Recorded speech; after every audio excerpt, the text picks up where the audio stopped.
So, question: Why did nobody want to fund Christopher Columbus's expedition in the late 15th century? Why did people tell him not to go across the ocean to India? Yeah, right. So we all learned that everybody knew in 1490s that if you sail far enough east, you will fall off the edge because we're on a flat disk. And Columbus, this clever guy, said, no, I think the world is round and we can go around and get to India instead of going around the Horn of Africa or instead of going over land. Right? Okay, that's entirely wrong. No one in the 15th century, literally no one, thought the world was flat. The last actual scholar who ever, in recorded history, the last scholar who wrote that the world was flat was Alexander Trismegistus in the 1st century AD. 2,000 years ago, 1,400 years before Columbus. No one has seriously put that, last 20 years accepted, because that's going to come back. And you know this, right? And this is painfully obvious because you personally can go observe the curvature of the Earth. There's a lake on campus. Go down to Lake Jovita. Lakes have this cool quality of being flat. There's not too much weather, right? So you stand by the edge of the lake, run this cool little experiment. Look across at the other side of the lake and note the lowest thing that you can see by the edge of the lake. If there's a flagpole, great, that's perfect. But pick something relatively tall. Note the lowest point on it that you can see. And then lie down against the ground and look at it again. You will see less of it. Not by much, but by a little bit. And that's because what you are seeing is the curvature of the Earth. If you have ever seen a horizon, you've seen the curvature of the Earth. Uneducated medieval peasants all knew that the world was round. Roman slaves knew that the world was round. This has never been a question, since this was an active academic discussion 200 years before Socrates. Then it was settled, and everyone has always known since that the world is round. So why in the world do we think that people in the 15th century thought the world was flat?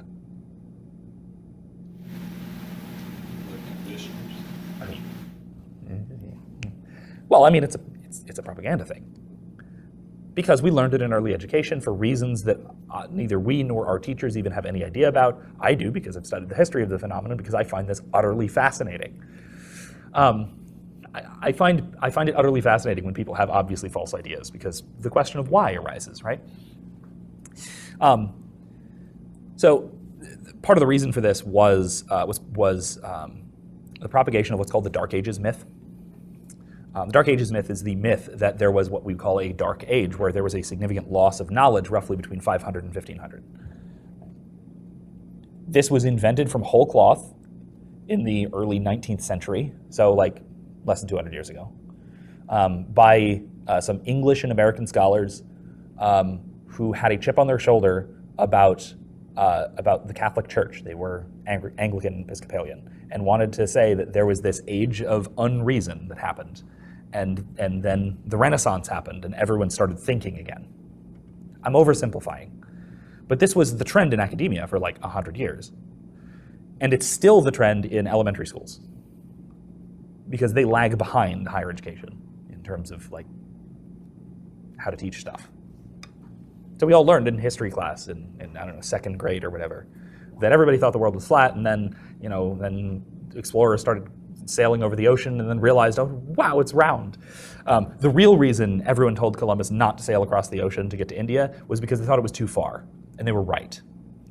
Because Columbus thought the world was significantly smaller than it actually is, because we sort of as an academic community of humans have known roughly the diameter of the Earth and the circumference of the Earth since the 3rd century BC, when there was an Egyptian scholar whose name I can't remember at the moment. I wasn't prepared for this, who measured the circumference of the Earth to within 1% of what we know it is today using shadows, because you can observe the difference of height given the angle of the sun than you would expect it to be, and so you can measure the angle of the curvature of the Earth, and you can extrapolate the circumference, and he got it to within 1% of the correct number.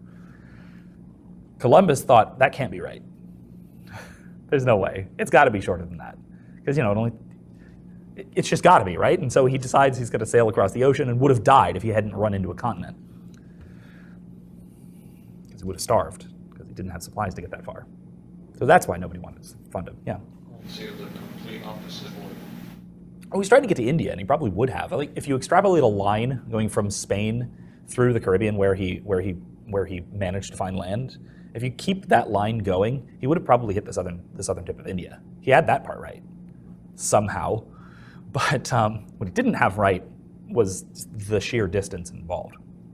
If he hadn't run into, well, technically not a continent, a series of islands. Yeah, the West Indies. They're so-called West Indies. That's why they're called that, by the way. West Indies. Some of the islands in the Caribbean are called the West Indies for that reason. Some of the islands in the Caribbean are called the West Indies because Columbus thought he had landed in India, and the name caught on. Everyone knew he was wrong very shortly afterwards, but the name caught on, and so it stuck. And that's why it's called the West Indies, because it's like, haha, we thought it was India, but it's not. It's in the other hemisphere, so it's funny, right? You got to name things somehow, right? I'm wildly oversimplifying this, because remember, it's in that gap of my knowledge of history. I've said before, I know history quite well, except for a large gap between 1277 and 1977. Right? 1277 is kind of the last thing I remember in terms of careful historical dates and such, because I remember there's a condemnation of various Neo-Aristotelian propositions following on from Thomas Aquinas that went too far, condemned by the Bishop of Paris at the time for all sorts of reasons. Fascinating thing. That's why it is officially Catholic doctrine, not dogma, but doctrine, that aliens are possible. That was part of that condemnation. To clarify, it was condemned. The proposition condemned was that it is impossible for God to have created life on other worlds. So it is possible. Aliens could exist. And then 1977 is the first Star Wars movie, and then I remember history again. There's a gap there that I'm kind of hazy about. Anyway, all this relates back to what we were talking about, because suddenly, 15, 20 years ago, people started believing that the world was flat again. And now, today, year of our Lord 2023, there's a not insignificant portion of the population, probably more people numerically than have ever believed the world was flat, ever. Like, not by percentage, but by sheer numbers, just because our population's huge. There are probably more people today who believe the world is flat than ever have before, despite it being obviously false and disprovable by going and lying down by a lake. How is this possible?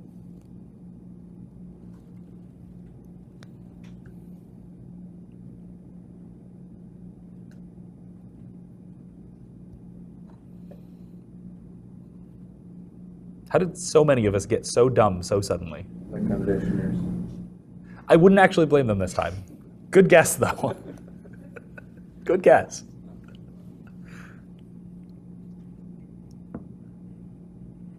What were we just talking about when I said right before I said I promised this is relevant? That's how the world was like. Yeah. But one in particular. Telecommunications, right? Advances in communications technology and the double-edged sword that brings. So yes, we're capable of communicating with each other. We're capable of finding out new information, learning more than we ever could before. This was true with respect to the radio in Lewis's day. This is true with respect to social media today. But the other aspect of it is things like propaganda. Now, I'm not saying there's a propagandistic outlet saying that the world is flat. I don't think that is probably not the case. Reasonably certain that's not the case. However, there is this cool little phenomenon associated with social media. So let me put it this way. Suppose in 1944, when this was published, suppose you got it into your head for some reason to think that the world was flat. What would you do with that information? I bet you're right. And then they would all think you're crazy and tell you to stop drinking. Right? I mean, like realistically, right? You'd go and you'd tell your friends, hey guys, I think they're lying to us. I think the world is really flat and we're living on a flat disk. And if you go too far in one direction, that you'll fall over the edge, and that's what the polar ice cap is. It's an ice, or I guess it's the Antarctic ice cap is what they think, right? Is like an ice wall around the edge of the world, right? And this is why, for instance, that if you fly in what looks like a straight line, it doesn't look like a straight line on certain like map projections because you go over the pole, and it's really a straight line if you look at it on a flat disk. Yada yada yada. Right? You have ideas. You think you're right. And then your friends will say, no, you're insane. They will take you somewhere and say, look, do you see the horizon? Or they'll just treat you dismissively and they won't take you seriously. Right? But if you're really set on it, if you're really hell-bent on it, maybe you'll, I don't know, try and find like-minded people. Right? Where would you go about finding like-minded people? In Dade City, Florida in 1944. Nowhere, right? So, okay, fine. Let's make it easier. Suppose you're in New York City in 1944. It's like I got to find more people who might think I'm onto something here. How do you find people? Okay, fine. You ask around at the library, and everyone thinks you're ridiculous and stupid. Maybe, if you're really lucky, you find like 1, 2, maybe 3 other people who might be open to to similar ideas, even in like a metropolis like New York. Hell, let's be generous. Let's say you find like a dozen people. Then there's this group of you weirdos who no one takes seriously, who meets in like some deli shop's basement like once a week and talks about the world being flat, and then your error goes nowhere further. Okay, so no one agrees with you, obviously, and this doesn't spread like wildfire. Okay, fast forward 80 years. What do you do, let's say, when this really took off in like, let's say 2004. In like 2004, if you thought the world was flat, then what do you do? Internet. You Google it. You find a chat room. You find a blog. You find whatever. And you immediately find hundreds of like-minded people who can all sort of self-reinforce this crazy, obviously false idea. Cool, huh?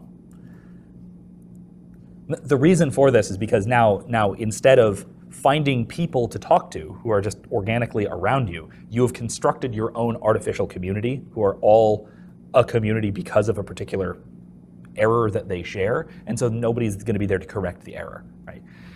So there is this all this is to say that there is this sort of real danger to, first of all, new technologies. Good as they may be, there is going to be a danger to it. And it's almost impossible to know what that danger will be until it's widespread and implemented and everyone uses it. And then also, there's a sort of danger to this artificiality of community that we should think about. To try and construct a community with a particular purpose other than being people interacting, yeah, it's going to work for that purpose in particular, but you got to be careful about what that purpose is and why you're implementing a community for that purpose, because that might go horribly wrong. Okay. I got on a tangent there, but hopefully again, we managed to, we illustrate something useful, maybe.